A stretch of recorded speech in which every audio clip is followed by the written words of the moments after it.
Hello everyone. দীঘায় ঘুরতে গিয়ে আমরা যে হোটেলে চেক ইন করেছিলাম সেটা ছিল হোটেল ব্রিজ। এই হোটেলে কিন্তু আমরা ফার্স্ট টাইমই থাকছি, তো কেমন এক্সপিরিয়েন্স হয় সবটা তোমাদের সাথে শেয়ার করব। আর বাইরেটা দেখো কত সুন্দর ডেকোরেট করা, আর ভেতরে ঢুকে কিন্তু আমরা ফর্মালিটিস গুলো কমপ্লিট করে নিলাম।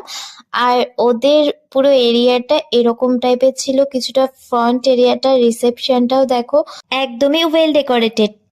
আর এই রিসেপশন ওয়েটিং এরিয়ার সাথেই কিন্তু একসাথে ওদের ইনহাউস রেস্টুরেন্টটাও ছিল, যেটা কাল মর্নিং এ ব্রেকফাস্টের সময় তোমাদের সাথে শেয়ার করব।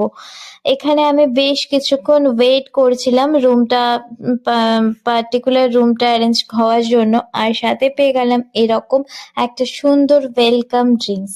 সমস্ত কিছু ফর্মালিটিস কমপ্লিট করার পরে আমরা কিন্তু রুমে পৌঁছে গেলাম, আর রুম ট্যুরটা এবার তোমাদের সাথে শেয়ার করব। তো এখানে ছিল বড় একটা কিং সাইজের বেড, আর সাথে দেখো একটা কাবাড রয়েছে জামা কাপড় জিনিসপত্র রাখার জন্য।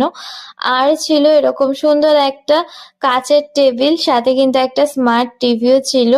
আর দেখো ডেন্টাল কিট কম সবকিছুই ছিল, সুরাক ছিল, আর এই টেলিফোন ছিল এখানে।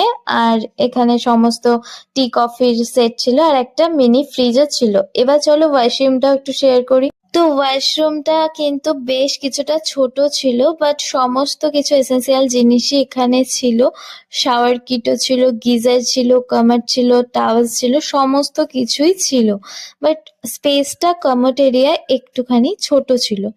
তো আমার কিন্তু ওভারঅল রুমটা ভালোই লেগেছে।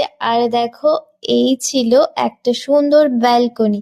আমরা কিন্তু জাস্ট লাস্ট দিন বুকিং করার জন্য ওদের পুল সাইড ভিউ রুমগুলো পাইনি। তো আমাদের রুম থেকে ভিউজটা ছিল কিছুটা এরকমই। কেমন লাগলো অবশ্যই কিন্তু জানিও। টাটা।